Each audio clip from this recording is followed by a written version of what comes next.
welcome back everybody to the End of Mind podcast. I'm your host, Caitlin. Super excited to welcome Julie to our show today. Thanks so much for being here. Hi, thanks, Caitlin. I'm so excited to be here. It was such a pleasure to meet you inside Chelsea's container, and I can't wait to just share with the audience what you do and how you got started. So, can you just tell us a little bit about your background? Sure, I will do my best to do that. So I am a online business manager currently. I've been doing it now for about 2 years. And how that kind of came about is I had a career that was burning me completely out. I was managing large teams. I built a outdoor pool for our community, managed that all. There was a lot of moving parts, lots of things going on.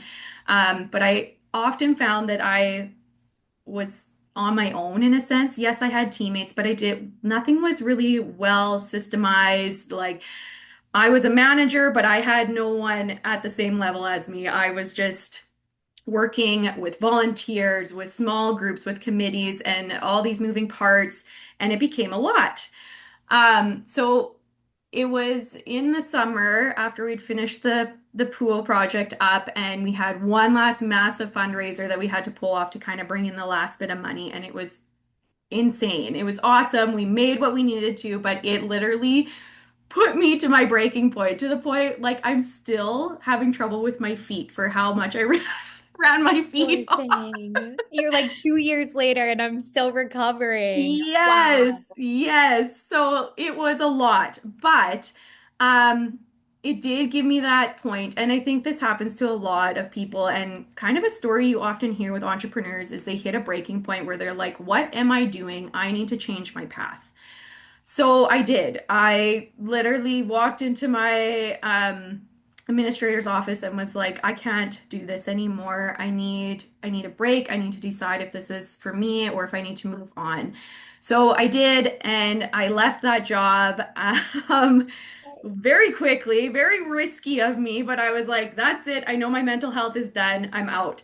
So in that time frame when I was kind of searching for what I was going to do next, I started helping a really, really close friend of mine. She had opened up an online store a few years before that, and she was looking to do a brick and mortar. And she was a one-man show as well, and she's like, I can't do this. So I worked for clothes for probably 6 months. And just kind of helped her get on her feet and getting the store going and trying to manage, now not only having inventory in a store, but also keeping up with my online community that she's had for a bunch of years, right? So, needless to say, I helped her with that, and she's just like, I need to hire you to do this. I'm now making some money. I need to do this. You need to be brought onto my team, and you need to make this your business. This is what you need to do. So I dove in with both feet and haven't looked back since. That's kind of where it all came from. I love it. It's the best story because as you know, like we both kind of came from this like nonprofit world of like fundraising and volunteers, and it can burn somebody out so quickly. I don't know your experience with this, but I had people that were working at the local nonprofit that I was working with that were experiencing like severe health issues from working so much. Like when you mentioned your feet, I actually had totally forgotten about that, but it was so hard to watch them. Like I felt for them. And then I'm like, why am I doing this to myself Right. too? Like this doesn't make sense. And nothing against the nonprofit world. It's not like we're making, you know, No, millions of dollars here, which we probably no, shouldn't. you're slaving away. Yeah. You're getting paid like pennies on the hour. Like for the listeners, it's really because you're putting in so much more work than you think it's Yes. going to be at first. Yes. It's like a passion project. Your heart is there, but you're not making the money. Yes, it's like recipe for a disaster. Then your health goes, right? And you're really like, okay, what am I doing here? So I love how you pivoted, went into the office. I'm sure they were so sad to lose you when you left I them. mean, I hope so anyways. I'm sure they were, even if they didn't say it, because Yeah. then you were able to move in and totally build this beautiful online business for your client, right, and friend. How has the relationship been now as you've expanded your company, and like how are you doing with managing multiple projects? Because it seems like you're very skilled at that anyway.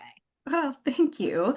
So I do still work with this first client, which is absolutely amazing. And I thank her so often. And, every time she hits a milestone, I'm just like, I'm so happy that I have been a part of making that happen for her. And we are like very, very close friends still, which sometimes can be very tricky when you have clients who are friends. Like, it's a tight line to roll with, right? Everyone's personalities are different, and you're trying to do certain things, and they're trying to do certain things, and you have to have like a lot of patience and respect for one another and really great communication skills. Um, so that's really cool. So I've been with her since I started. I'm heading into year 3 with my business. Well, 2.5, we'll say. Um, and it's great. But yes, I've grown substantially to the point where I've had to start hiring employees for certain Right. small projects, which is great. Super awesome. I love that. And yeah, the time management for it sometimes can be hard, which I'm sure you know, running your own agency, right? It's all of a sudden it seems like, and it's funny because now we're in December and every business is like, holy shit, I only have 30 days to finish my year end and I've got 15 projects on the go. So I'm finding right now extremely hectic for me. But what I do know is that if you need to put systems in place, you need to have some sort of task management, whether it's simply using a Google Calendar with tasks, whether you want to do ClickUp or Trello or whatever the case may be, something has to be put in place so you're not dropping the ball. And I think that that has been a huge um, learning curve for me and very beneficial for me because I started out being like, I got this. I can manage everything, but you need those tools.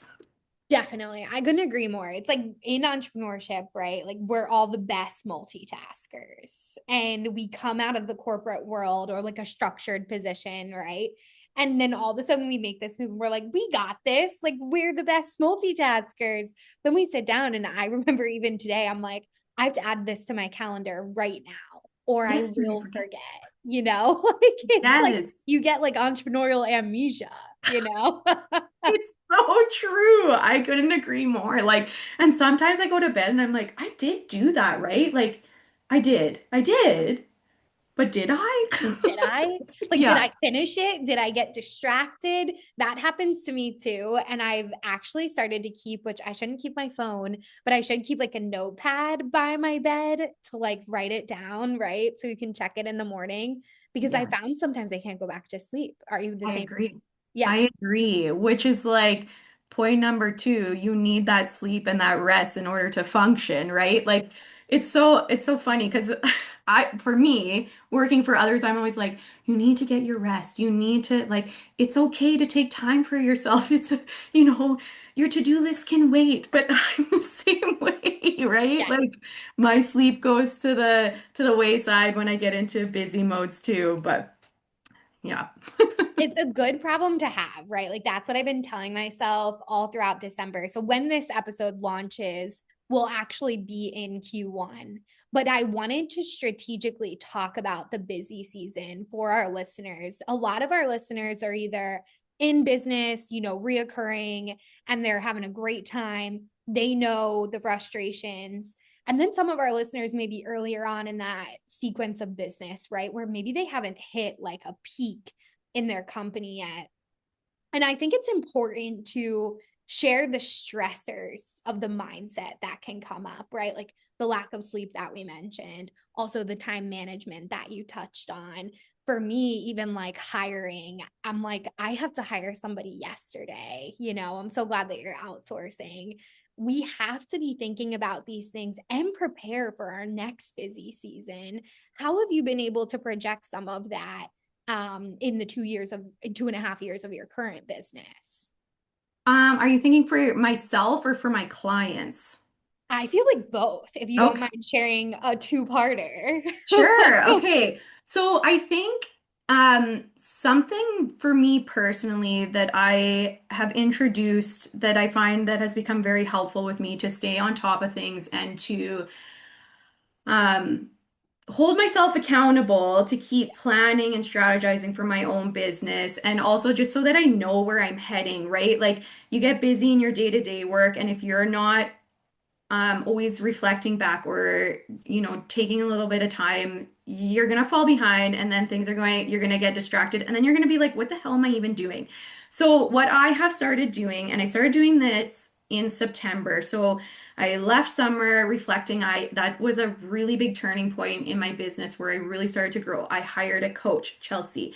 I started really getting to the point where then I was thinking I needed to hire people and do this because it was becoming too much for just me. And what I decided was I need a CEO day. And Yeah. so what that has become is on Tuesdays when I already had coach calls scheduled, I took extra time at the gym. I did my coach call. I made sure that I was sitting down and I'm not going to call it journaling, but kind of where I write down, brain dump things that I want to do, ideas that I have for the future, and then sit with myself and look at my strategy again. I paid someone to walk me through a strategy 2 years. I use it all the time. I go back to it. Am I following those goals? Am I still on the right page? Has things shifted? Have things pivoted? What do I need to change? That kind of thing. So I do that weekly. That is what I do for myself. So good. So Working good. with other people can be a little bit different because everybody's values of where they're at in their business might differentiate, I will say. So one thing I do is a monthly report. And in that, I usually go back to if we did a strategy or if they had given me one, be like, this is what you said. This Mhm. is the stuff that you've done that supported that. Tell them if they're behind, tell them if they're ahead, celebrate some of the things that are good. And then I've done my part to help them reflect on that.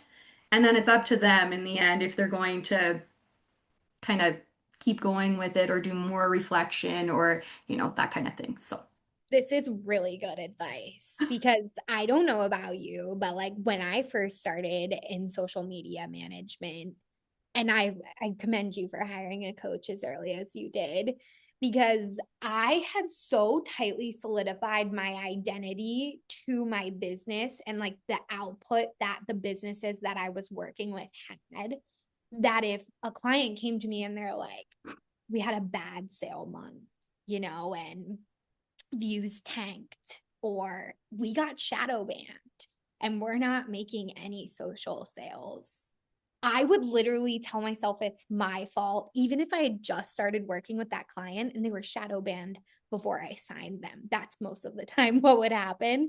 And I was like, I'm a failure, right?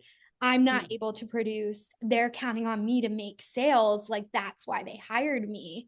And I had to realize that what I was selling was not sales to them. I was selling them time. And that's really what you're selling them too, right? Like the strategy on the back end. They're able to have ease of mind. They know you're looking at things. But we can't, like you said, help them drink the water, right? Like we can lead them to it. But at the end of the day, it really is their business. And we have to create that differentiation.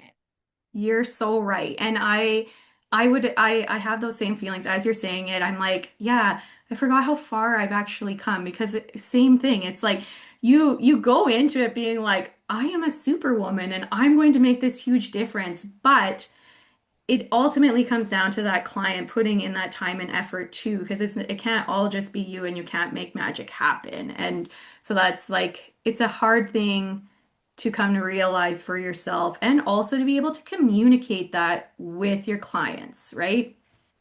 Yeah, exactly. Like sometimes they're like, well, it's your fault, and it's like, okay, well, is there really a fault here? Like one of the things that I always teach my clients, like on my mentorship side, is there's a solution to everything.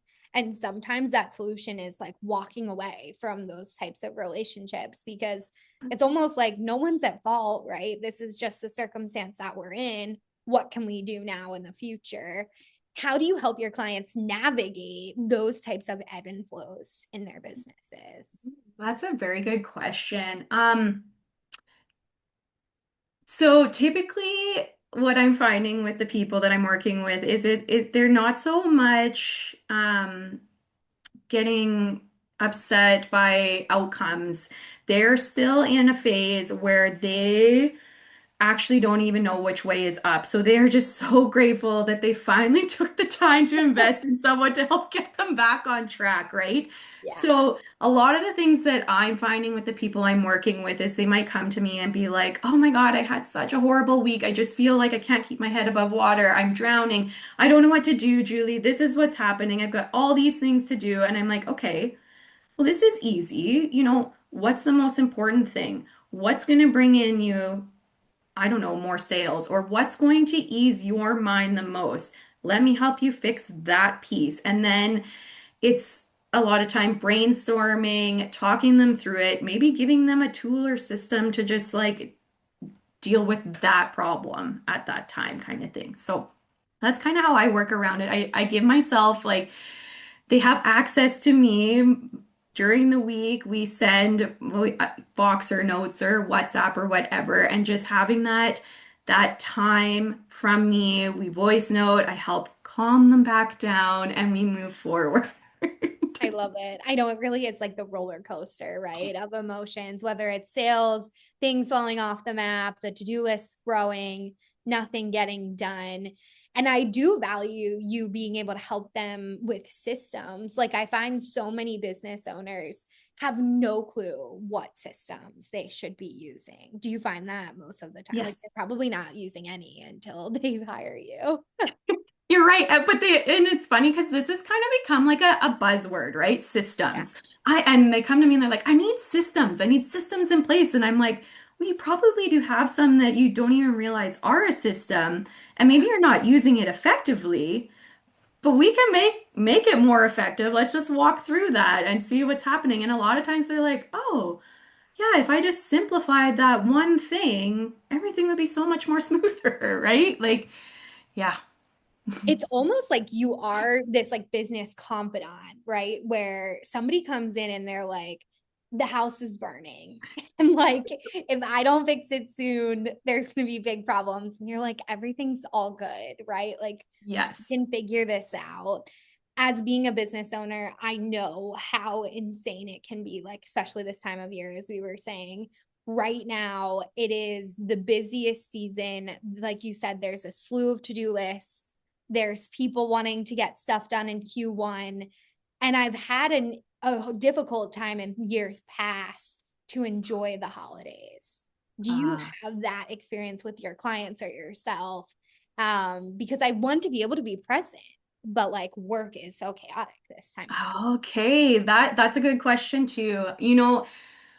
I have always in my adult life put the Christmas season as like that is my season. So any job that I have had, which has been various ones, I've worked for myself in the past, I've worked for others, whatever the case may be, whether I had holidays to use or not, I always kind of like made the first half of December extremely chaotic so that I could stop and be with my family, be present, be whatever it is for that holiday season. So I have never struggled with balancing that. It's just been like a boundary I've had just instilled with me forever, which is fantastic. Yeah, right. Yeah. So, and I'm not saying it's easy. If you could see the floor in my office, you would understand the chaos that I am living in right now. I barely know if I eat in a day, which is it's fine. And I do that to myself because I know the end goal. I know that come the 23rd of December, I'm taking that time and I am committing to just being present with my family and my friends and my loved ones. And actually, this year I'm going to Portugal. Yay. Oh my gosh, that's great. Yeah, Enjoy. That's going I to be know. beautiful. It is. It's going to be so awesome and so fun. And yeah, so the grind is here. And I feel for every small business owner right now because is so, there's such a big push right now to reach sales goals, wrap up whatever it is for your year, and still be thinking about how the heck you're going to make it in 2026. It's stressful. And then if you do have family or kids that you're buying gifts for and all the events and the whatever, it's a lot. Yeah. And I like completely get that. So, I love um, yeah, I guess if you need somebody to help you get that sorted out, I'm around. Exactly. Exactly. Like, I love what you mentioned. I had an old coach, actually, I worked with her years ago, Kelly Roach, if you've ever heard of her. Okay. I worked with her like before she really blew up, I would say. And she would talk about this as like front loading your week, but like what I hear you describing is like front loading your month. And that's exactly what I tell my team every December. I'm like, the first 2 weeks of December is going to be wild. You're going to be working your ass off, but it's because I want to give you all of, I really try to do like between Christmas and New Year's off where all the posts are scheduled. We're there if anybody really needs us, but like worst comes to worst, write urgent in the email, it's all going to be fine. But yeah, like you said, I know so many of our listeners struggle with this. I actually work with someone that's in sales as well, and I see how stressful year end is, like from a corporate sales side. So for anybody listening that's struggling with that balance, really consider reaching out to Julie. And can you share with us how to connect with you? For sure. Instagram is my place. That's my home. That's where you'll find everything you need to know about me. And you can just DM me. It's me talking in it. I'm the voice. It's not a robot. I like getting that personal connection with people and chit-chatting with them and just building that community and learning from others. So yes, you can always reach me there. That would be the easiest and best way to do it for sure. Thank you so much. And then one other question that I have for you, this is just more curiosity. Do you offer packages, like, or is it more of a case by case basis, like depending on the clients that you're working with? Okay, that's a great question. So, I know I've spoken a lot about product-based type businesses that I'm working with, and that would be like definitely my expertise. I just actually launched a really cool programming that I'm looking forward to in the new year. It's called the Resilient Retailer Method. Cool. And so it's a 10-week intensive. And what it is it's working with me in a done with you type of way. So it's not you're hiring me to just do things for you. It's a way for you to learn but have access to me and my expertise to help fix things as needed.